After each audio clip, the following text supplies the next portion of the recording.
Hello, everybody. Welcome to the first Teach Meet Icons Sociology event. We're the first Teach Meet Icons event of the academic year, so hopefully we will be the ones to beat.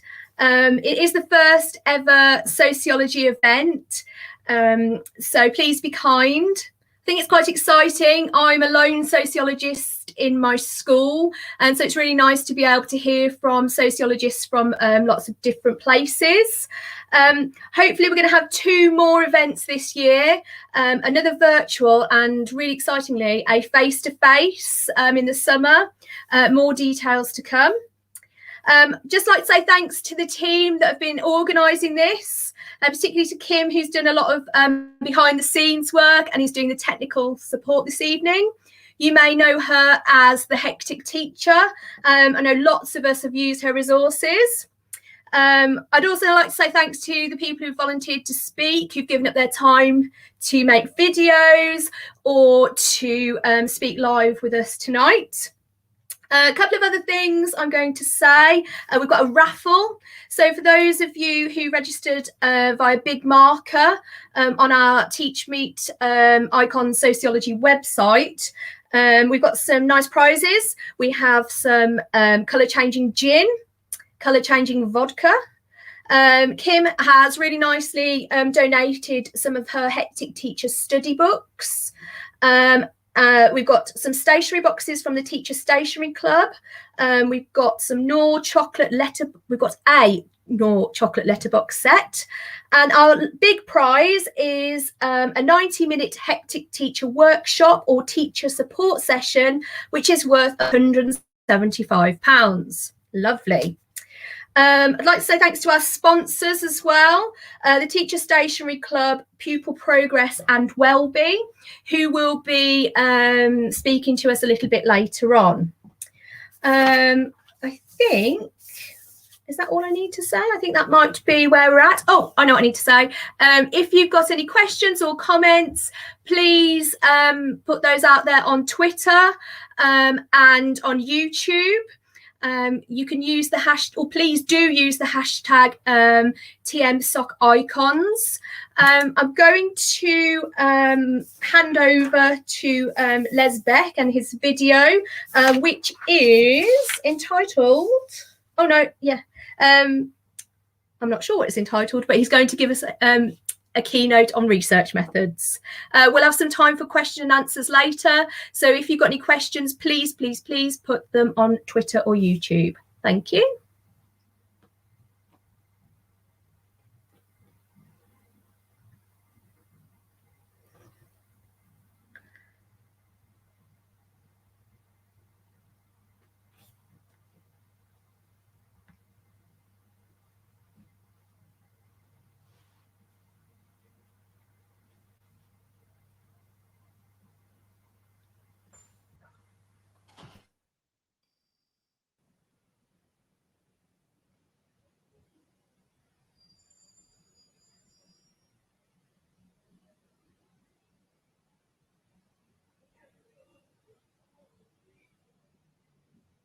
In this Teach Me event around sociology. I teach sociology here at Goldsmiths. I've been an active researcher for more than 30 years now. I started out in the qualitative tradition of ethnography, partly because my route into sociology was through community and youth work, and I conducted an ethnographic study of young people's experience of growing up in multicultural and racially divided urban contexts, the ones that surround the college here in New Cross. And that study, which was published under the name New Ethnicities and Urban Culture, I'm very proud to say has been included on the A-level sociology syllabus for some time now. But tonight I really want to talk and focus on the political context for sociology itself and some of the opportunities to reimagine the craft of sociology. So my talk is called Diversity, Conservatism and Sociable Sociology. What kind of need is there for sociology today? In the political sphere, the Conservative government under Boris Johnson's leadership is unguardedly hostile to social science. 10 years ago now, Johnson spoke disparagingly of what he called sociological justifications in the aftermath of the 2011 London riots. As Prime Minister, he's continued to be consistently flippant. The Spectator reported in 2020 that his Cabinet Committee on Crime, chaired by himself, with Priti Patel as his deputy, would root out lefty criminologists. Thinking about society is reduced here to bleating or offering excuses about the social ills, and ultimately explains the social problems of our time as the responsibility of individuals. And here I think we see the ghost of Margaret Thatcher's famous pronouncement in the pages of Woman's Own magazine in 1987 that there is no such thing as society. Thatcher goes on, there are individual men and women and their families, and no government can do anything except through people, and people must look after themselves first. This, I think, short passage sums up and reduces the Thatcherite philosophy. There is no such thing as society, there are just individual men and women and families, and that ultimately people must look after themselves first. I think Thatcher's ghostly shadow has become political common sense. This in itself, I think, inhibits the potential for a shared conversation about social issues and the nature of society itself, because society is not something to be discovered and understood, because for Thatcher's disciples it simply does not exist. There are only individuals and families. Now, for all of our radical affectations as sociologists and our promises, a close look at the public portrayals of sociology today sees that we're really bent towards social self-justification. The bluntest examples of these are the demands to prove social impact, that we are contributing to political solutions. The university sector, every sociology department and every sociologist are holding our breaths about the outcome of the latest research assessment exercise, which will be announced in April of next year. Each of us have had to try and prove our salt through demonstrating the public relevance of what we do. Indeed, every department will have produced impact case studies that demonstrate societal impact. My argument is that this kind of approach, which is ultimately a kind of reformist orientation towards the value of knowledge, puts us on the side of political elites, ministers of state, job centre managers, immigration officers, and the apparatchiks of prevailing government policy. After the last research and assessment exercise, I did a close reading of those impact case studies, and it was clear that approaching the public value of academic sociology in this way puts us unambiguously on the side of the powerful. Now, in the current political climate, where information is managed and reduced cynically often to public relations, do the powerful even care that we're siding with them? I think one of the challenges of our current moment is that the short answer is simply no. They do not care, because they have another kind of political project. This late brand, I would say, of Thatcherite conservatism conceives the polity in ways that are incommensurable with the forms of knowledge created in social science. They simply can't fit with each other. They have different parameters and different commitments. This is not just a matter of conservative ideology either. I think the new Labour governments of the 1990s viewed social science as merely a way of trying to problem solve policy, a kind of pragmatic form of social engineering. But what I think is distinctive about late Thatcherite conservatism is that they have no shared sense of society or a social imaginary. And what we've also been seeing is the ways in which this brand of conservatism can draw people of colour into the machinery of government to be the spokespeople for an increasingly draconian, nationalist and post-Brexit conservatism. This brand of conservatism has taken on a post-colonial mask in ways that the great anti-colonial theorist Frantz Fanon anticipated. Through figures like Home Secretary Priti Patel or Sajid Javid, Secretary of State for Health and Social Care, or Kwasi Kwarteng, Secretary of State for Business and Energy and Industrial Strategy, government takes on the appearance of diversity.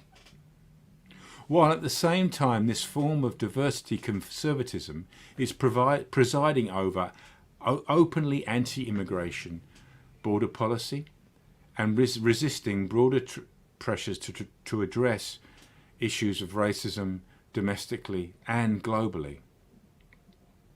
In our present moment, hostility to teaching critical race theory or gender identity is the way in which diversity conservatism expresses its ire, its hostility for sociological ideas. Kemi Badenoch, Minister for Equalities, who was born in London of Nigerian heritage, commented that teachers who presented the idea of white privilege as a fact to their students were breaking the law, and she described critical race theory in this way. She said, "It's an ideology that sees my blackness as victimhood and their whiteness as oppression." Now, my suggestion is that my suggestion is that diversity conservatism of this kind is producing its own forms of knowledge fit for its own interests and commitments. This is itself nothing new, and the right has been developing its own intellectuals and ideologues for some time. But what I think is distinctive about our moment is the way in which intellectuals of colour are at the foreground of this process. The findings of the Commission on Race and Ethnic Disparities, CRED, which is part of the Race Disparity Unit of the Cabinet Office, is a good example.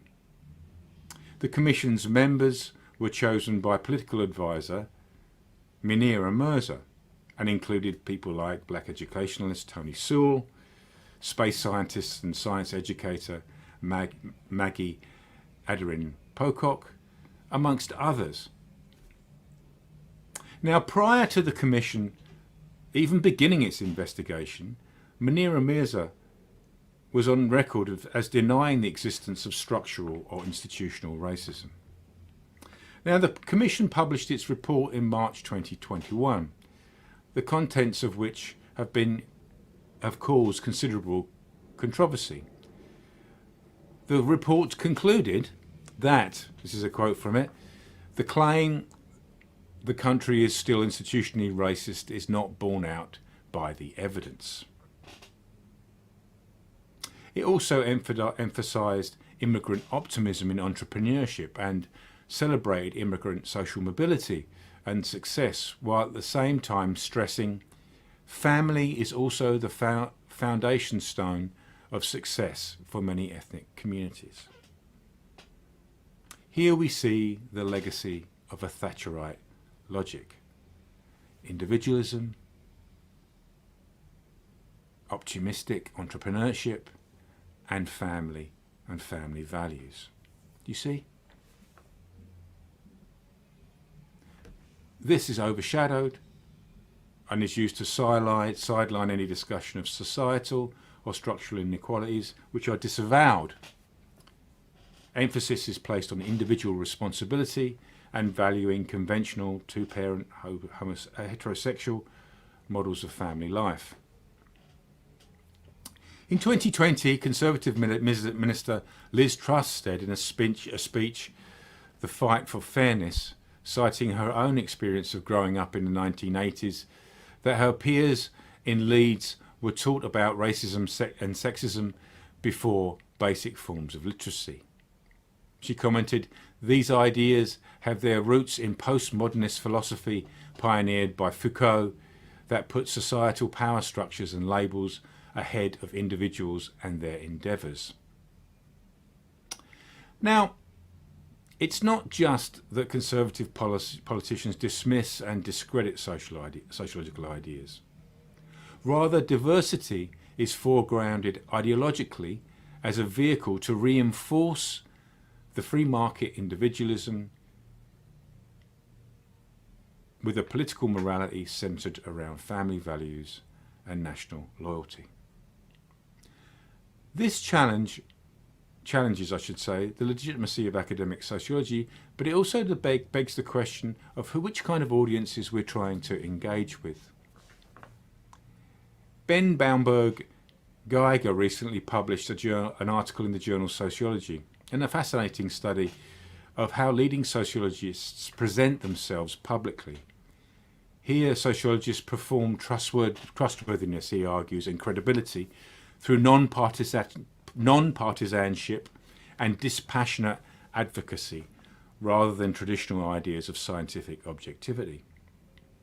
The question that I think remains is, with whom are we trying to be credible? I think we might seek a different kind of public role amid the grim political scenario I've sketched here. And this is what Shamsha Sinha, my friend and colleague, have tried to describe through our notion of sociable sociology. Our book, Migrant City, which was published in 2018, here it is an attempt to realise a different kind of form of knowledge production.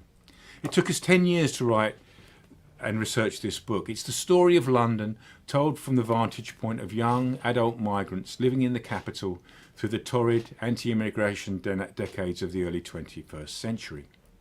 We started in 2008, and as I just said, we completed it in 2018.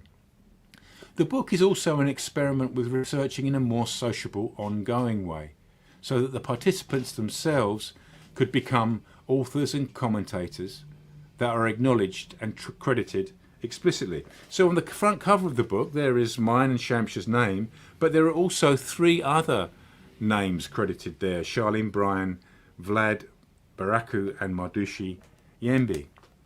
We offered all 30 young people the opportunity to be credited in their own names. And what was so interesting and powerful and telling was that it was only Charlene, Vlad, and Mardushi who took up that offer, and that was to do, I think, with the stability of their tenure and their immigration status and their confidence of being able to be what Shakespeare once called the owners of their own faces, or the owners of their own names. Now, in writing this book, we repeatedly circled back, arranged more meetings in cafes and informal urban spaces to pick up the conversation. Now, for some, it has also become part of their journey to become observers and chroniclers of the city, be it through storytelling, painting, or poetry. Charlene Brian, who I want to talk a little bit about in my remaining time, has become a published poet. Her poetry was published, not first actually, but it was some of her early poems were published as part of the book. In writing the book, we wanted to portray the participants who taught us so much as rounded human beings and not disembodied interview experts. If we reduced a person to a condensed quotation, then I think, or it's a point that Shamsha and I have talked about a lot, we reduce their life in human terms too. Unfolding complex life is transcribed and squashed into a flat transcription. And we aimed for something else. We wanted to create vivid, insightful portraits generated out of everyday experience of living in the migrant city. This summer that just passed, the book was translated for publication in Japan. The years that have followed its publication since 2018 have been no less dramatic and difficult to interpret. The COVID-19 global pandemic has added new dimensions to the experience of migration and city life. And in the spirit of our way of doing research, we've returned to some of the key voices in the book to try and fill the gaps between our story that ended in 2018 and now. For the author participants, becoming involved in the writing of Migrant City has brought them into the sociological conversation as active knowledge producers. So like Charlene, who you'll hear from shortly, many of them have become published authors or public figures. Their lives were not merely used as evidence to be presented through sociological ventriloquism, but rather they became part of a community of readers and writers of sociology. And through the process of dialogue, it made them active readers, interpreters, and contributors to theory construction too. I met Charlene in the summer of 2021 at the Westfield Shopping Centre in East London, a regular place for us to catch up over a Costa coffee and a cake. For Charlene, one of the deep lessons of the pandemic is how to live in the face of possible infection and premature death. She explained, and everybody knew that they could die from it. And that's all focused, and that's all they focused on, the death. COVID kind of brought that to the forefront of our minds, and that we were not going to live forever, and that there is an end. And we do not know where the end is, and it could be any minute. This, for Charlene, poses a moral or philosophical question about how to live in the face of this. For many, it brought out the worst fears and phobias about others. She explained, and so the reaction wasn't out of, oh my goodness, I'm going to have to live the best life I can.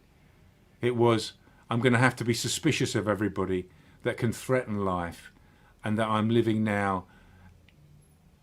And as I come in contact, they could potentially bring about the end of my life. So COVID has exacerbated the fear of the stranger in some ways. And Charlene described this as she was walking through Mile End Station once, that she coughed loudly. And in the face of that, she could feel the people on the platform recoiling from her. The idea that the pandemic is the consequence of immigration too amplifies the so-called hostile environment that we documented in the book that we published in 2018. But for Charlene, there's another impulse, and that is, in the face of that kind of phobia, the confrontation with premature death is an invitation or an impulse to live a better, more open-hearted life. Now, Charlene wrote poems, as I mentioned, as part of this book. And she's published a collection of poems through the pandemic called Letters to My Soul. One of the ways in which she coped through social isolation was to continue with her poetry group based in East London. And the poetry group moved online, she explained. And those involved were a good sample of London's transnational multicultural citizenship. People from Colombia, Jamaica, Trinidad, Bangladeshi people. She said, our poetry and talking about what COVID did to us and how we were affected by it was what kept us. And it was nice to see that even within that, there was not so much isolation and there's still so much community. So in the face of death during the pandemic, Charlene points to how to refuse isolation and fear and choose connection and community as a better way to live. Living in the migrant city through this pandemic for Charlene has left her with a deep sense of pride. She comments, I generally don't like to generalise, but when I think of my people, and I'm using my people as a general term to talk about migrants, be it migrants from the Caribbean or migrants from Europe or migrants from Africa, and my people know how to make things work when things aren't working. And that's one of the things that has struck me about migrant communities, is that they, you put them in a situation where they have nothing and they will magic something out of nothing. You put them in a situation where they're illegal and they can't work to get money, but they'll find some way to make it work for their family. You put them in a situation where it's hard and there's a pandemic, and they will find a way to make something of that so that it doesn't become something that destroys them. And this is definitely proven that even though as migrants we are ostracised in so many ways, that we're needed in so many ways, that we can make it in so many ways. And that's been a beautiful thing for me. I'm kind of proud of my people, really proud of my people for that. Now, my point in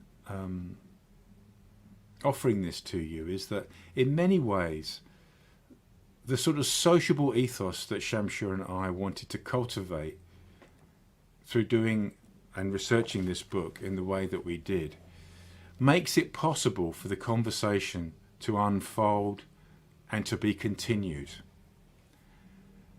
The meetings are like correspondences. They're like letters that keep being sent, read, and written again. In that meeting at Westfield, I asked Charlene what message she would send to the Japanese readers of this book as it was being translated. We wanted to write a new preface for the book and to include the things that we learned from Charlene and others who participated in our kind of updating. She thought for a moment and she said, so I would say to Japanese readers, read the book and read what's being said by the people that are involved in the migrant city, London, and try to understand from their point of view what being a migrant really is, instead of hearing it from somebody else. The reason for offering this research fable is that for us, this is the ultimate measure of credibility. The people with whom we have collaborated recognise themselves in the pages of this book. And secondly, that this mode of sociable sociology offers participants to be authors of their own lives.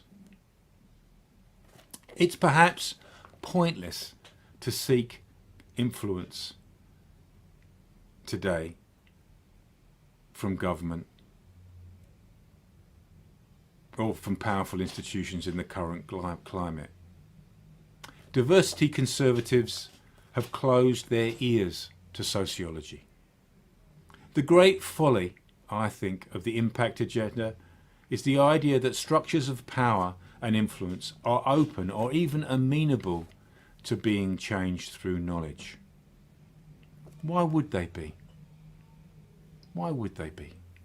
Because power and privilege always holds shape and refuses to be impacted upon unless it's forced to do so.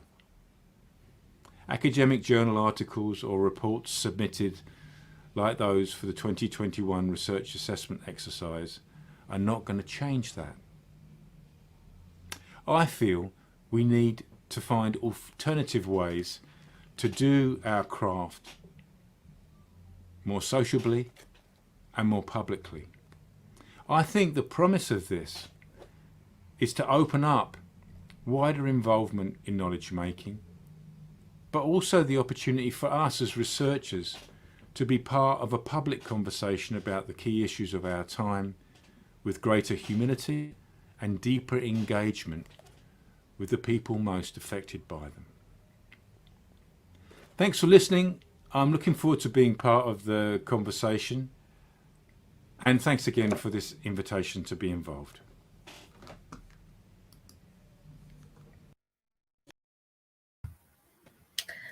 On behalf of everybody here, I'd just like to say thank you very much, Les. That was really interesting. And I can definitely see where I could use that in my teaching, even this week. I've got a few questions for you. Sure. So, starting off then, where would you like the discipline of sociology to go in the future? And we can think about that in terms of both within schools and higher education. Well, in so many ways, to be honest with you, Kerry, I think I wrote this book before Migrant City called The Art of Listening. Mm-hmm. And I think that sociology is perhaps best described as a listener's art.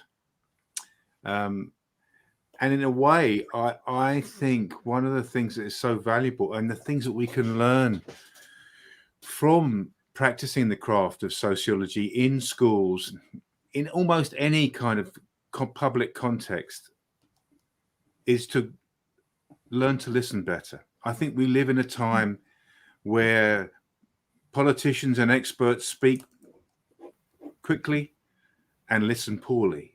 So I would like to see sociological skills and sensibilities cultivated in all aspects of society, actually, from doctors, surgeries and hospitals to school teachers to, across I would like to see sociology and sociological ways of thinking and attending to the world to just proliferate. And in many respects, they have actually through popular culture, actually. But yeah, so I think that's how I would like to see sociology, not as a kind of pragmatic science that's dedicated to solving policy problems, but rather as a sensibility and a way of holding to the world. I'm teaching sociology and its influence on social policy tomorrow. I'm going to quote you in my lesson, a listener's art. I really like that. Second question, my second question, how can sociology teachers engage in recent up-to-date studies and use them in our classroom? Well, I have this lovely experience of a book that I wrote, 20 some years ago, featuring as one of the case studies in the A-level curriculum, and I love the fact that it's there. But it's it's a book that was written about the last quarter of last century, not the challenges of now. I mean, I think sociology is a live and lively practice, is one that I think should be open to teachers, and the projects that we're doing now and the experiments with doing research differently now. I think we need to work harder to make connections to groups like this one, actually, so that we can we can share the work that we're doing. I mean, as much as I feel that there are challenges in our time and our times are against us. I mean, as I said in the talk, I think the political culture has closed its ears to sociology largely in terms of our current rulers.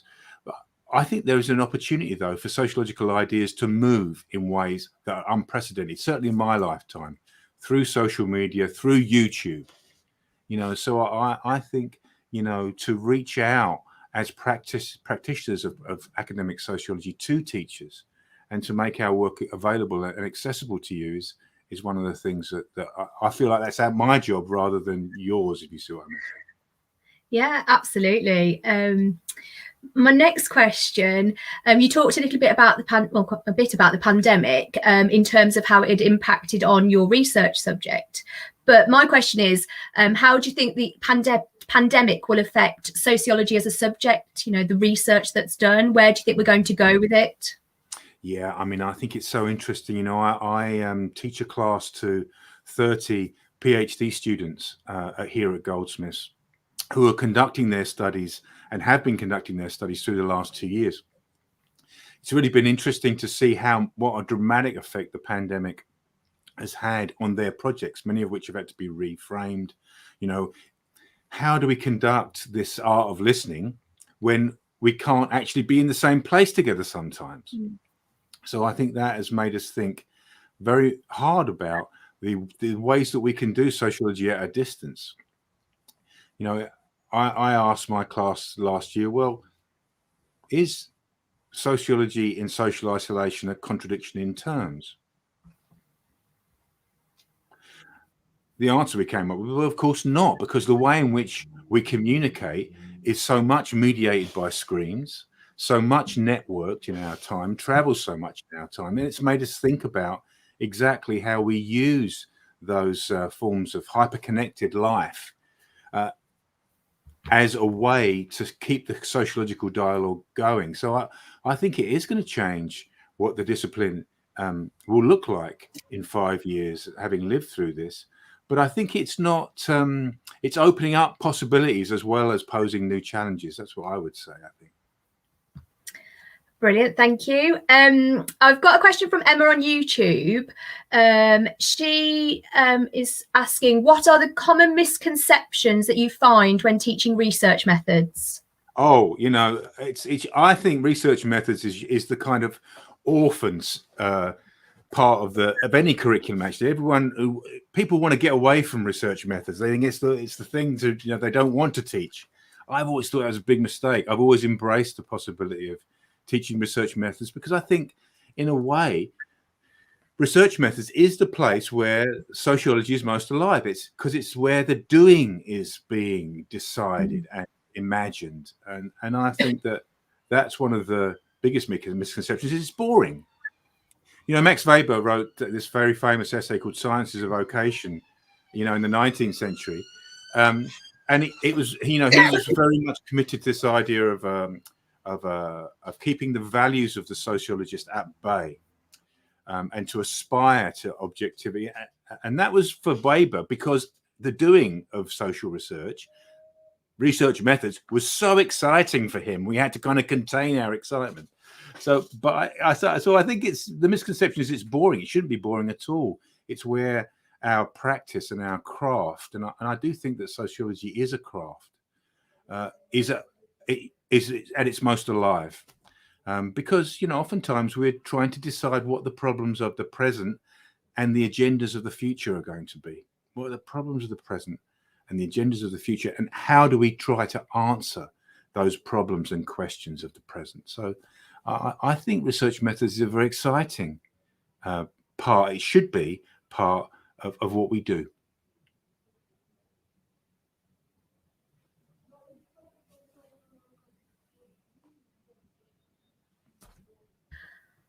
As always happens, I'm muted when I'm trying to speak. Thank you very much, Les. I've genuinely found that really helpful and interesting. There's lots of things that I know that I can use, and some of the others have said in our comments on YouTube about how, you know, some of the things you've been talking about today have, you know, that we've been talking about in our lessons with year 10 and A level and that kind of thing. So thank you. We're ever so grateful for you coming and speaking to us. We're going to move on now to a word from our sponsor, Pupil Progress. How you doing, guys? You okay? Great to be involved tonight. Thanks so much for the time. Super interesting conversation as well. Having taught in Bermondsey for 12 years or so, some definite topic areas that are quite close to my heart.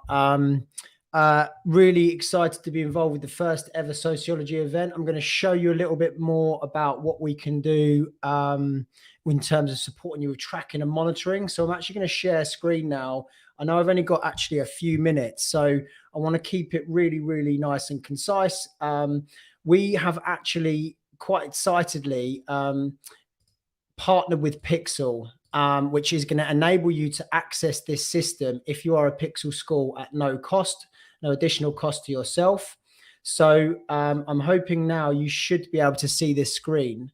I'm just going to see if it's, yes, perfect. So can anyone just give me a nudge just to say that this is actually sharing, because I just want to make sure that it is. Okay, here we go. Right.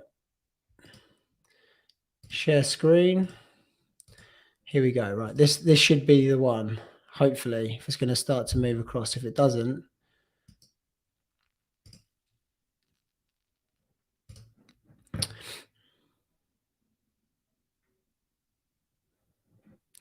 okay. So for some reason, I'm not quite sure why it's not sharing screen.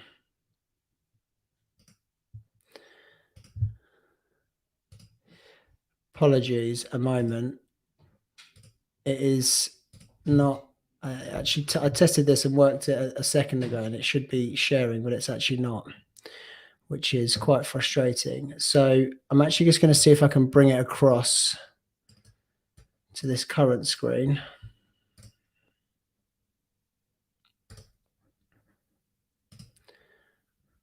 Right. Sincere apologies for this, everyone. I'm not quite sure what's happened. I tested this earlier on and it's not actually right.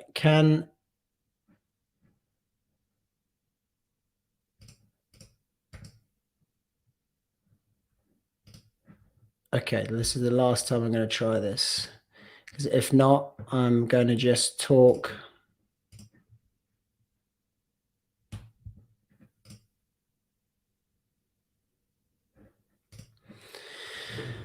Right. At the moment, I can just see everyone's screens laid up on top of each other, so I'm not quite sure what's happening there. So essentially,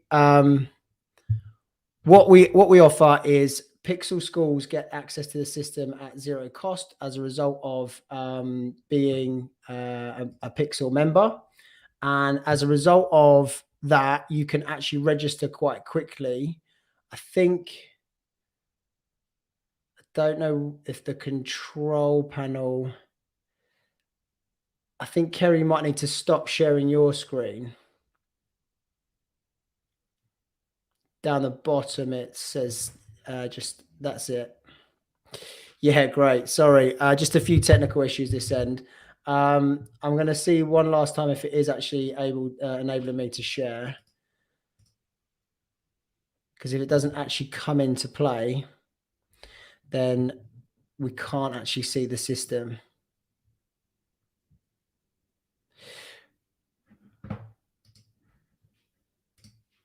Right. Okay. Yeah, that's not actually working. That's absolutely fine. So essentially what we're doing is we're trying to provide a tracking and monitoring solution that's going to enable you to save a lot of time being able to actually understand where students are working at and why.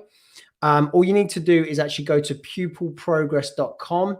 At that point, you'll be able to find out everything you need to know from the homepage itself. It's a really, really easy to understand tool, and it's a really easy to use tool. As a result of our work, we've been able to support thousands of teachers with being able to track and monitor effectively. Essentially, I think my closing statement is that it is not reinventing the wheel. It is anything you've ever tried to create on a spreadsheet. We have done that for you so that you can actually get some of your time back. You can actually spend more time doing the things that you know and love and enjoy doing, more creative lesson planning, and hopefully getting home a little bit earlier to have a nice glass of wine. So as a result, all you need to do, go to pupilprogress.com.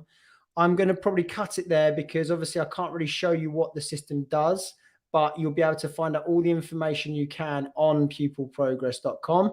And I really appreciate your time, and I look forward to the next event. And I hope you enjoy the rest of this evening.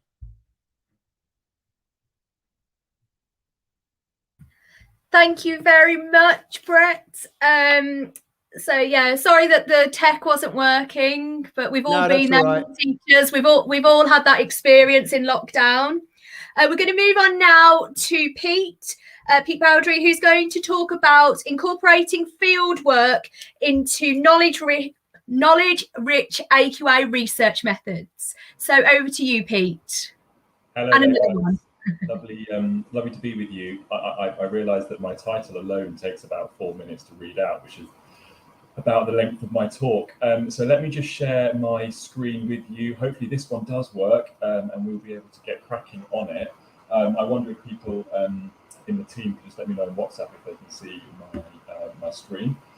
I am Pete Bowdry. I'm head of sociology and RE at Reigate School, and I'm going to be talking about how we get children, just as Les said, how we get children into the doing of sociology. Because for me, research methods is the best unit, but as Les said, it's the one which people kind of shy away from the most. So we try and get kids out of their seats in doing things, field work, as well as having the knowledge that they need to achieve brilliant results at 8th grade GCSE.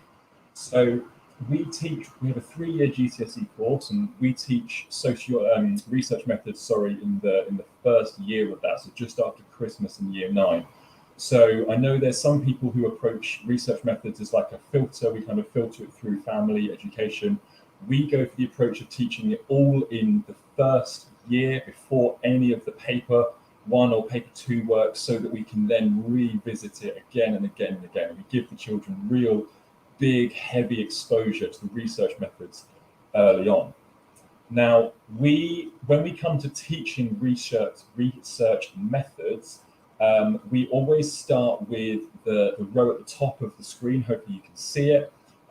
Primary, secondary research, quant and qual, and perf factors, and we'll embed those early on.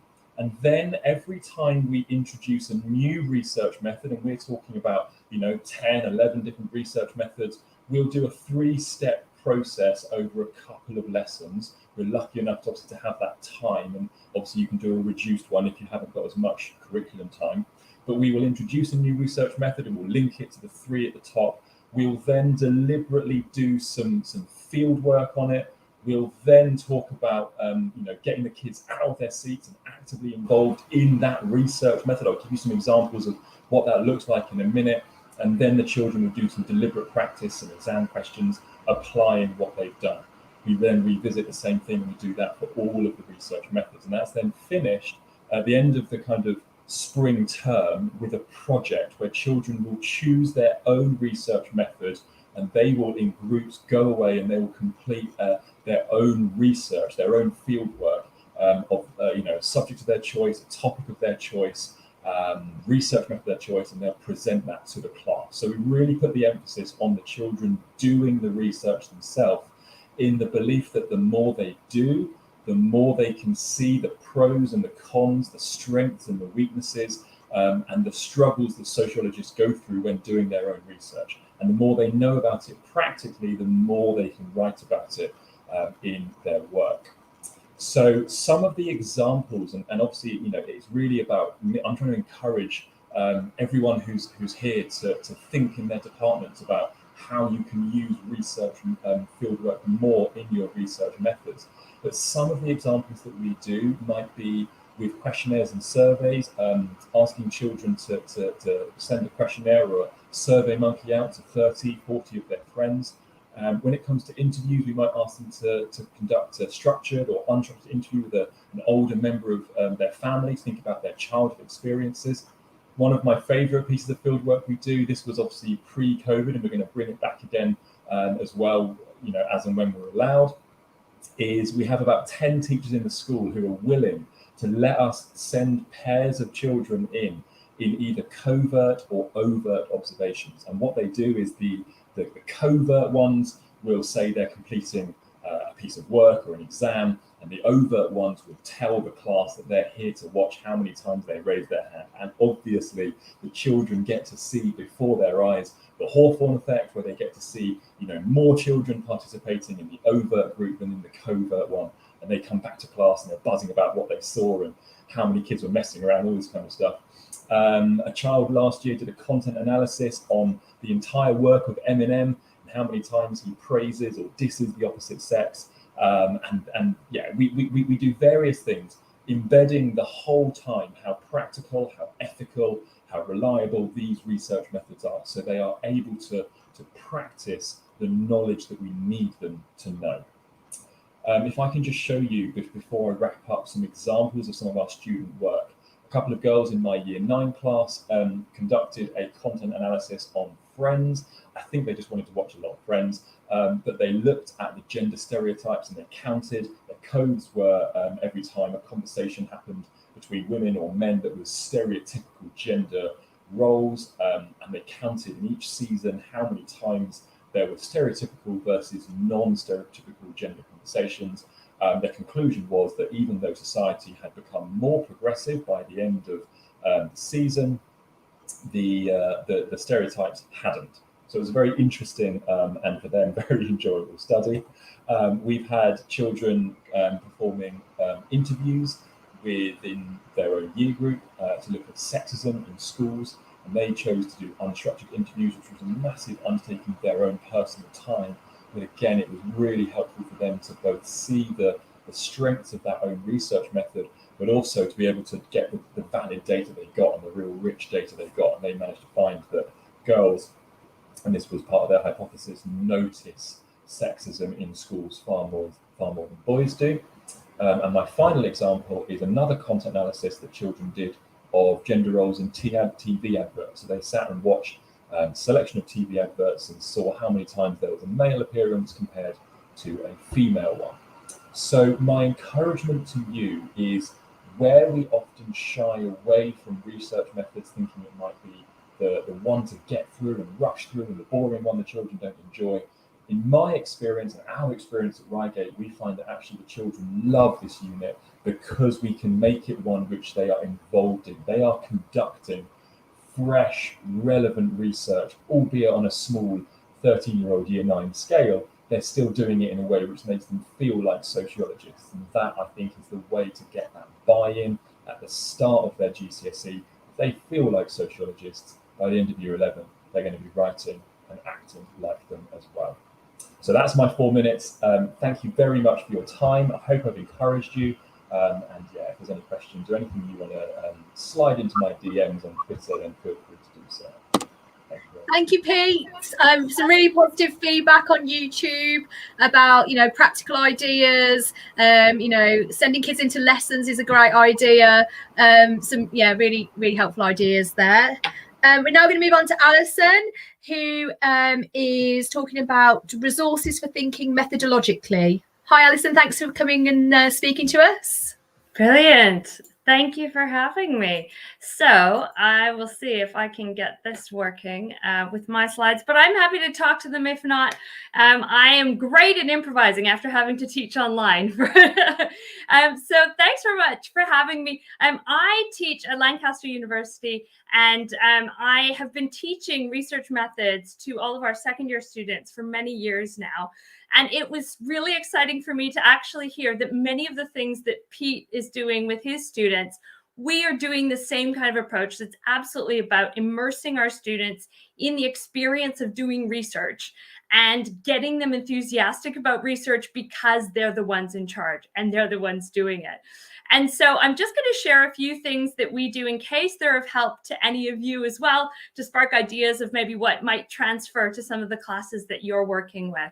Now, I titled this Resources for Thinking Methodologically, because I think one of the biggest challenges for me certainly is getting students engaged in understanding methodologies and not just methods. And that is where there's a number of things that my colleagues and I have developed over the years. And one is that every year I start out, the very first lecture, I did it earlier this week, talking about research in terms of what students already know. So I use this poll at the beginning of the module every year that asks students to place themselves in terms of what they already think might make good research. And this is before teaching them anything about what research is. But by presenting some of these general statements, which you might be looking at already and seeing have some different alliances with more positivistic approaches or interpretivism or different kinds of things, it's a really great way to get students thinking and realizing they're already diverse in terms of what they think is important, but also realizing they're not starting from zero. They actually do have some interest and stakes in research methods already and methodologies. And then we follow up with actually something, it doesn't sound nearly as cool as the covert and overt classroom observation, but with a cafe observation activity that's very similar. We like to send students out in groups partly because we then get them to look at different aspects of what's going on in the space and to collect data in different ways. So some are drawing images of the space they're in, some are counting and trying to quantify aspects of what they can see. Others are focused on describing certain interactions. And the thing that's great then is we get them back into the classroom. They're excited about what they've seen. And we very specifically try to point out how their observations link to particular methodological perspectives and how you might develop that into a study using a different kind of methodology. And so that is a really great way of making it clear that methodologies aren't just these things that exist that you memorize, but that are ways of helping you to think about what you should pay attention to and how you're operating as a researcher. So that's a couple ideas. Another thing that I find really useful, and it is a bit more sophisticated, so it might be a stretch for some of your students, but is really getting students to think beyond classic pairings of method and methodology. So getting them to think beyond just the idea that, it's predominantly quantitative researchers who care about generalization. And there's a really great short section in Howard Becker's Tricks of the Trade that talks about how you might approach generalization if you're not taking sort of quantitative positivistic approaches. And there's also a really great resource I like to use that you can get access to online, to the full survey questions as well as the final research paper. And it's from this project called Patterns of Water.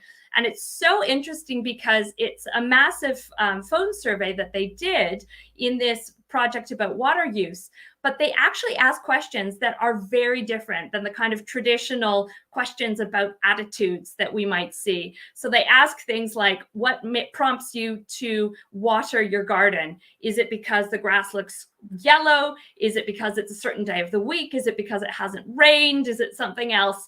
And there's really great examples in there highlighting how surveys can be so much more than the kind of bad political surveys we might sometimes encounter or get sent. So those kinds of resources I want to share as well. And the other thing I just wanted to say in my last bit of time is that I've found it more and more important to also make sure there's space to encourage students to have frustrations with research methods and to really recognize how significant those are. So the table that I have up here is actually excerpted from Linda Smith's Decolonizing Methodologies book. And in it, she highlights how these are some of the sort of traditional methodological positions that we often talk about when we're talking about research methods, but that these are so limited because they don't include any space for indigenous knowledges.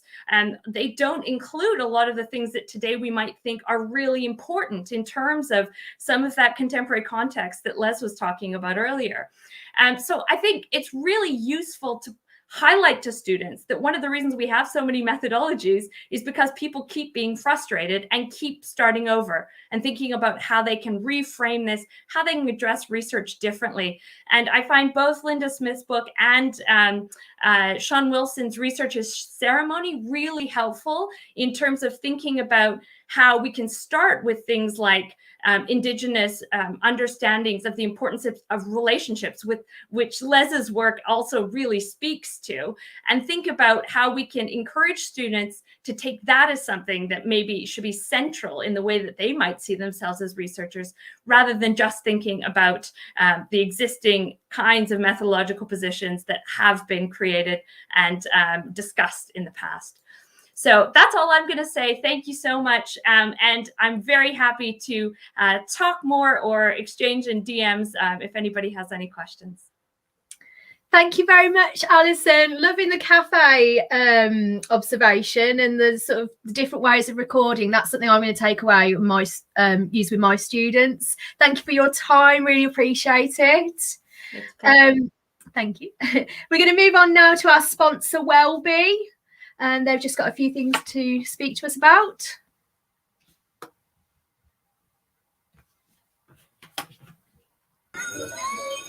Wellbe is a systemised solution which helps improve staff well-being and build it into your school culture.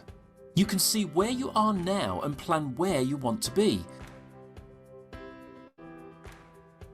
Using the evidence-based survey, the Health and Safety Executives Indicator tool, you can see your staff members' scores in your online dashboard. This shares a full report including analysis, benchmarks and heat maps. Use our suggested priority actions, which means it's much easier and faster to take positive steps. Staff also share their comments, providing further insight into actions needed, and you're able to respond to them anonymously, creating greater engagement. Wellbe allows you to easily share your results with staff and governors using a PowerPoint presentation which you can easily download.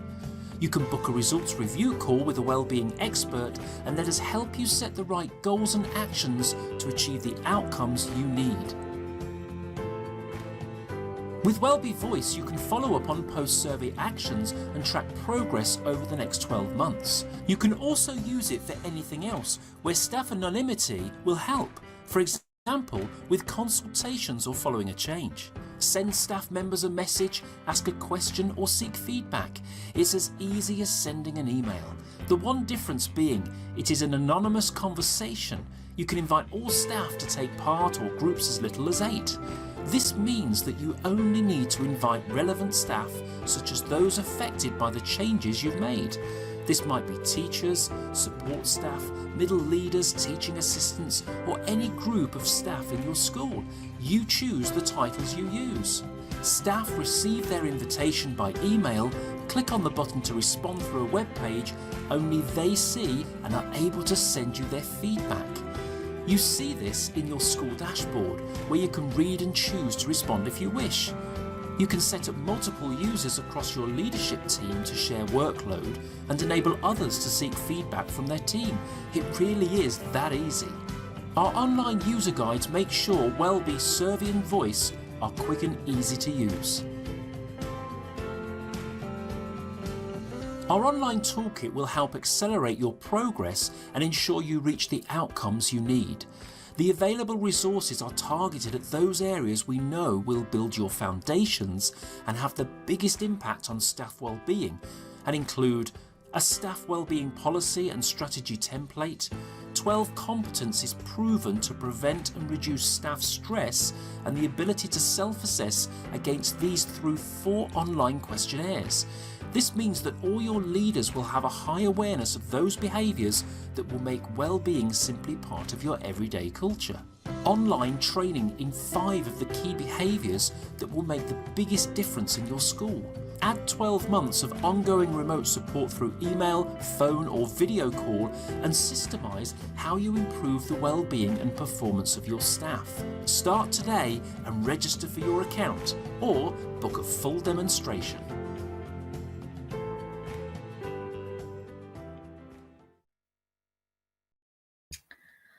Okay, we're going over to Sunny now, who's talking about methods in context, which I have to say is one of my Achilles heels, and stakeholders. Thank you very much. It's an absolute pleasure to be here this evening. It's been a real, really exciting watching all the presentations so far. So I'm hoping I can live up to what's already gone before me. The resources for the PowerPoint for this, by the way, will be shared on our website. So you can access it there, but I'm going to talk about it. One of the things I want to share with you just a little bit about me. So I've been teaching for about 15 years now, and every one of those years I've taught sociology. So I consider myself very privileged for the fact that I've been able to do that. I've held a range of middle leader and senior leader roles over the last 15 years, from head of department to head of faculty to an assistant head to CPD lead. And everything I've always done is orientated around curriculum and teaching and learning. At the moment, I work as a classroom teacher and a lead teacher within my school for teaching and learning, as well as a SEN and SMSC governor in a local primary school. But the thing I would really like to probably just use the opportunity to put out there is on Spotify, I have a great podcast, if I don't mind saying so myself, called JCOS Presents Sound Sociology. So if you are someone who is watching and you do GCSE, AQA sociology, I would really recommend giving it a listen. So as Kerry said, I'm here to talk about a kind of Marmite question, arguably. It's one that is always a very difficult one for students, and it's methods in context on the AQA exam board. My students have a real love-hate relationship with it. They either really get it or they don't. But some of the things I want to share with you are some of the approaches I've taken to try and get students to think about and put themselves into the shoes of those stakeholders, which need to be mentioned in the 20-mark question. One of the key ideas, or one of the key teaching strategies I try to use is actually not mine. I've actually nicked it off someone else. And so all credit goes to the teacher Sociology, who has a YouTube channel. And she uses something called the traffic warden, which I've used for a couple of years now, which I think is a great way to get students to think about how specific are they being when they are writing that methods in context paragraph. The methods in context question requires you to refer to a stakeholder, and that helps to give it that level of specificity. But one of the issues I've always found is whenever students write about contextually the issue, you could kind of almost substitute any word in, so it's not specific enough. So what I get them to do is to, as they reread their paragraph, I get them to replace the stakeholder, student, teacher, head teacher, parent, with the word traffic warden. And as they read it out aloud to the class, if it still makes sense with the word traffic warden there, it's then not specific enough. This is a really helpful tool to help students to identify when they need to be adding a level of more, as I say, specificity. You know, if they're talking about students, what are the concerns and issues they will face? Peer pressure, exam pressures. If it's a teacher, pressures they will face in terms of their line manager, or teachers in terms of their workload, or whether it be a head teacher and the concerns they might face, including pressures of delivering on exam results to keep the prestige and the reputation of the school up, or equally parents in terms of the concerns they might have with the well-being of their son or daughter. It's only when the students replace this word with traffic warden do they start to then realise how specific are you being. One of the other strategies that I like to do is embrace a bit of drama.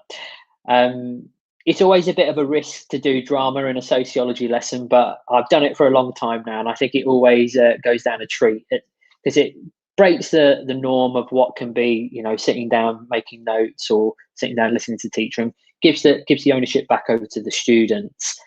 So what I do is, over 2 lessons, I get the students in the first lesson to prepare a character, and I give them a bit of a backstory for the context in which they're going to have this kind of Jeremy Kyle style debate. And I split them up into 5 groups. There's going to be one group who are the sociologists, and they have to establish whether they are positivist or interpretivist leaning sociologists. And along with that, they have to create a character in which they are really understanding what it means to be a positivist or interpretivist. Another group, I say that they are students, and I get them to think about very specifically what kind of students are they? Are they students who are part of positive pro-school subcultures? Are they part of anti-school subcultures? Are they students maybe who come from pupil premium backgrounds? On top of that, there are teachers, and I make them very specifically think about the roles they play in school. Are they a head of year? Are they a head of department? Are they a classroom teacher? And all of that helps them to think about the pressures that they might be under. The fourth one is SLT. So I get a small group of them to be either assistant heads or deputy heads, and one of them is definitely a head teacher. And I get them to think about the pressures that they're under in terms of pastorally, academically, whether they're a new member of SLT or whether they're a more well-established member of SLT. And finally, I get them to act as parents, one group to act as parents of those students who have already been assigned that particular group. And this, again, just helps to create a dynamic. And then what happens is, in the second lesson, having created all of that context, myself as the teacher, I act as the Jeremy Kyle type host and get the students to debate within their characters. You'll be amazed at how confident the students are in presenting, and how amazing they can be in starting to empathize more with those situations. And one of the final ones I get the students to do, it as Pete's already mentioned, is actually getting them out there to conduct some research. So doing some questionnaires, doing some observations, going into classrooms and acting as those covert or overt participants. So I can see that Pete and I are both on the same page there. I think I've used my 5 minutes up, so I'm going to say thank you very much, and I hope that these have been some good ideas to at least help you on your way to having a go with the methods in context question. Thank you, Sunny. I really like the drama idea. I can feel that, that there's something in my head going that, that I can use that. I'm going to move over to Emma now, who's going to talk to us about a slightly different way of delivering research methods, spacing it out across the course. Hi there. Let's see if my screen will actually share, but who knows, we'll see. Hi everyone, I'm Emma. I am a very, very keen sociology teacher. I also teach A-level politics as well, and I've also taught philosophy, but this year is just sociology and politics for me, which is great. I'm really pleased to hear about all the other ideas that are coming across, and I hope mine is as helpful to others as those have been to me. So I'm just going to talk a little bit about how I structure research methods and how I space it out. For me, research methods used to be the bit I dreaded, and then I actually heard Les speak a few years ago, and I tried to totally revamp what I was doing. And what I tried to do was to rethink how I taught research methods, so where it went. So what I have done, and I'll show you an example in a minute, is I now teach one lesson of research methods a week. We call them Methods Mondays in year 12. And the reason I did that was because I always used to start with methods, because I think it's really important for students to understand the rest of sociology, to have some knowledge of research methods. But I also found that it really put some students off and they really didn't like it. That was probably my teaching, but still. So I wanted to really maintain my numbers. I wanted to get on to the interesting, fun stuff quicker. So I thought, okay, well, if I start doing research methods on a Monday, then we'll get to education quicker and we can start talking about it, talking about methods in the context of education really quickly. And actually what I found is that it's worked brilliantly. At the same time, I'd just been reading about the importance of spacing learning and how that helps students with their retrieval and their understanding. So it's great for that, because it's only once a week, and every single week we recap and we go back on what they've already learned, and they find it really hard actually to begin with. But by the end of the year, they're such experts because of the fact that they've had that forgetting time. I also think it's great for underpinning the course because it's so relevant throughout the whole course. It really reinforces to the students, and again, with the emphasize importance, how important methods are and how relevant they are, but also it helps them, especially the weaker students, with evaluation. So that's really useful. Finally, I found it really helps to contextualize methods. When I was teaching methods right at the beginning, students were kind of looking at me with like glazed eyes going, what do you mean? Like, I can't picture what this looks like. Whereas having sorry, I'm gonna have to give my dog a treat because she's crying next to me. Whereas teaching methods at the same time as doing things like education in the family means that I can kind of make links all the time for them and really help the students to contextualize what we're learning. So how does this look? Hopefully yes, there we go.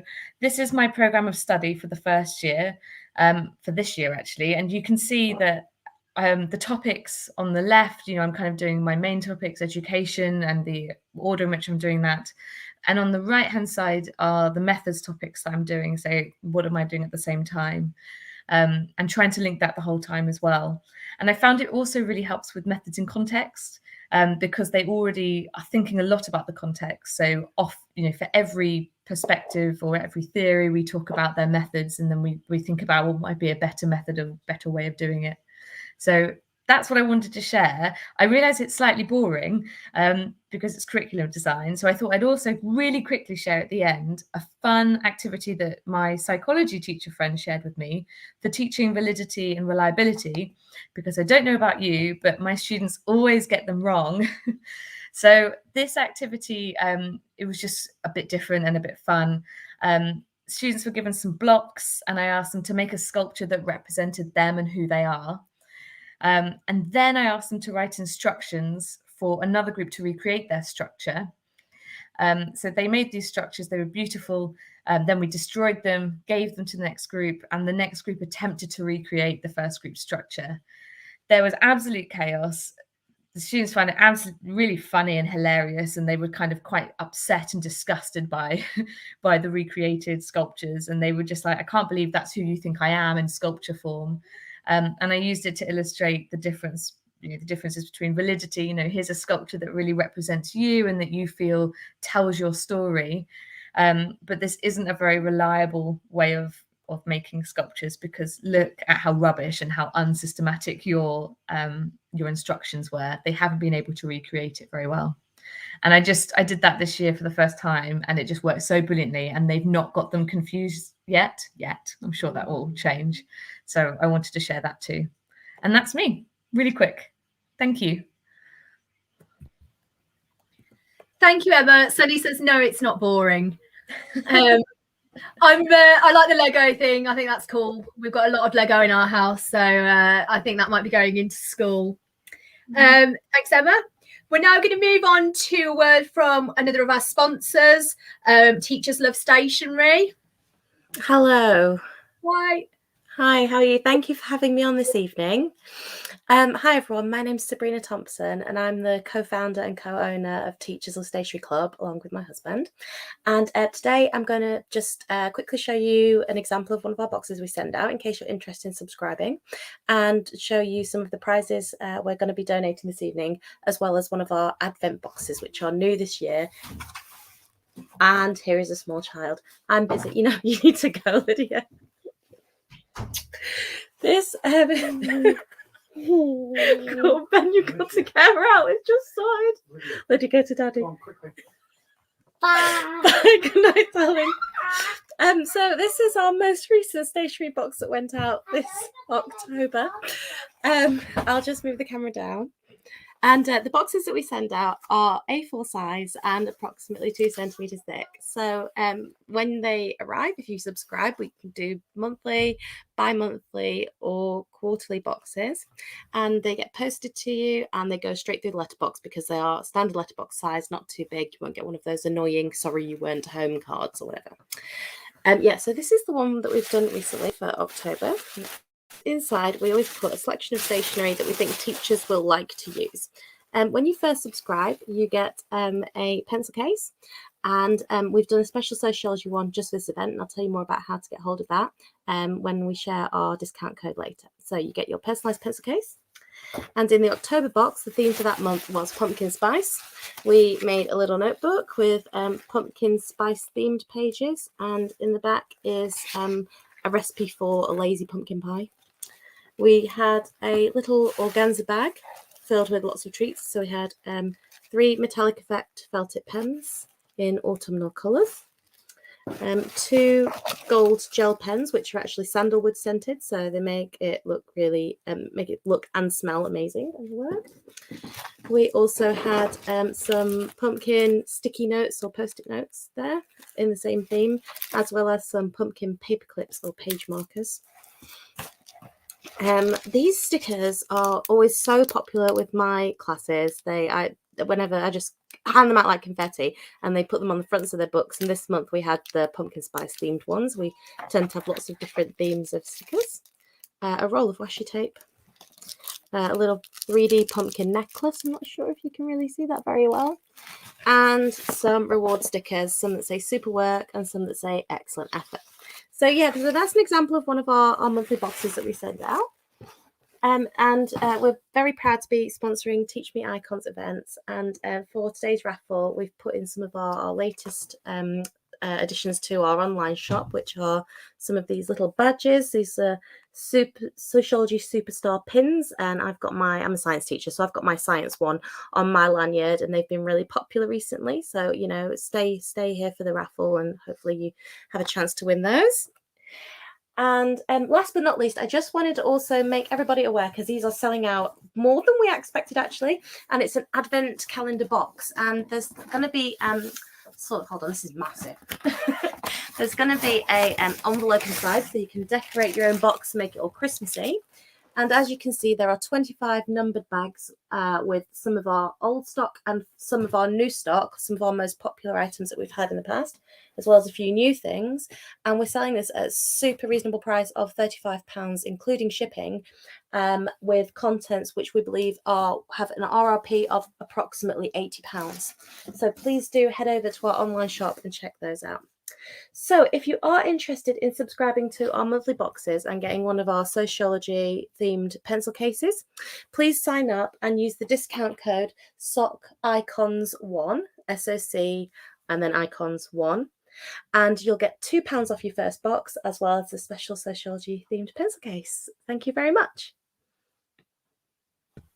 Thank you, Sabrina. I'm quite excited by that box. Halloween's really my thing. Love it. Yeah, I'm just crazy about the whole pumpkin and autumns and autumn Really leaves cool. and all the lovely colours this time of year. So thank you very thanks much. again for having me. Thanks. We are running really behind schedule, so I'm really sorry. We're going to go straight to Steve Taylor. So Dave and Kelsey's video on the Educast 30-mark questions, You're the Sociologist, will be available, I think through Big Maker, possibly on our website. So I'm really sorry about that. So yeah, we're going to go to Steve Taylor and making research methods interesting. We already know it's interesting, of course, but hopefully a little bit more info. Hello, I'm Steve Taylor, and we're going to talk about research methods. Now, research methods isn't the easiest topic to teach, is it? It's not just that many students find it difficult, they also find it boring, and that is a problem. So how can we make research methods a little bit more accessible, a little bit more interesting to students? Well, we're going to look at 3 examples here. Why do we have to study research methods, students sometimes ask? And it's a fair question, and one that textbooks don't really address. So maybe we can look at it with a different question. You might well be attracted to someone because of their good looks, but before you agree to go out with them, wouldn't you want to know a bit more about the person behind the looks? Are they interesting, intelligent? Do they make you laugh? And so on. Well, it's much the same with sociological research. Studies may be telling us very interesting stuff about families, religion, or crime, for example, but until we know how the data were collected and analysed, we don't really know very much about these studies. They're still strangers to us. So we can't really understand sociology without understanding research methods. And to write about a study without knowing how the data were collected is rather like imagining you know someone whom you've never met. But the good news for students, the incentive if you like, is that research methods is a transferable skill. It's not just for the methods questions. It can also be used to help evaluate the studies they're writing about on other parts of the exam paper.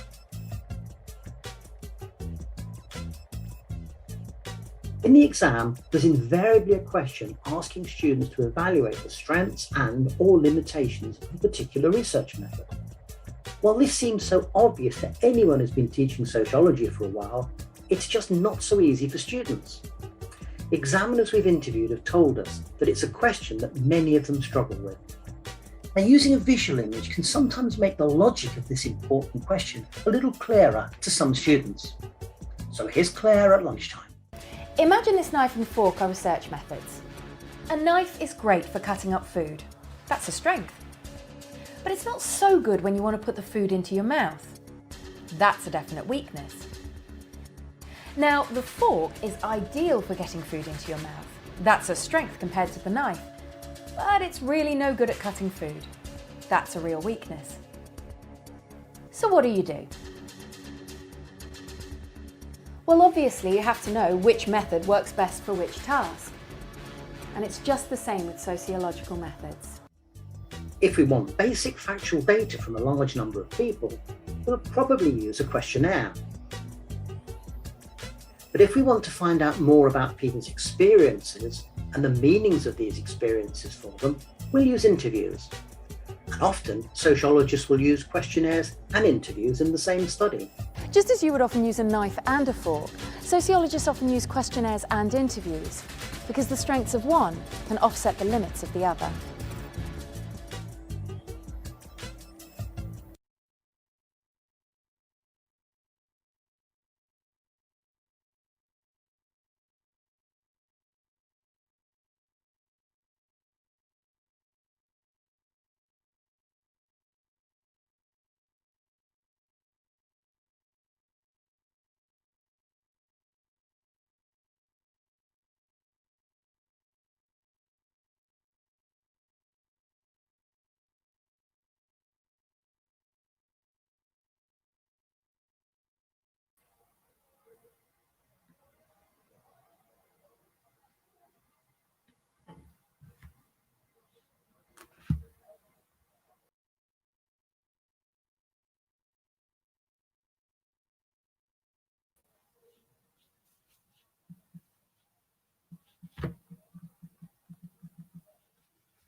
Okay, I think we're having a bit of a slight technical glitch there with Steve Taylor's video.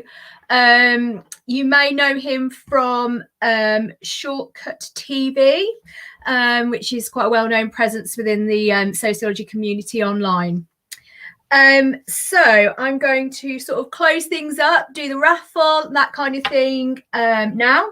So I'm going to start by saying thanks to all of our sponsors. So that is Pupil Progress, Wellbe, and Teachers Love Stationery Club.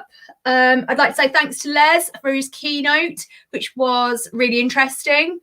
Thank you to everyone who's volunteered to speak. You know, anybody who wants to speak at the next event, please do. And I'm going to have a look at the raffle. So we did a random generator earlier today, those who registered on BigMaker. So the winner of the vodka is Sarah Cody. The winner of the colour changing gin is Holly Sherwood. The winner of the chocolate is Jenna Bone. The winner of the Hectic Teacher books is Janka Ivan. The winner of the webinar is Laura Somo, and we're yet to draw the Teachers Love Stationery. If you are one of those winners, congrats. And if you could email tmiconsociology@gmail.com, then we will get that arranged and get that sent out to you. So I think that is us done. Thank you all for coming. It's been really lovely to speak to other sociologists. I don't know about you, it gets a bit lonely out there. And that's it. See you at the next TM Icons event. Thank you and good night.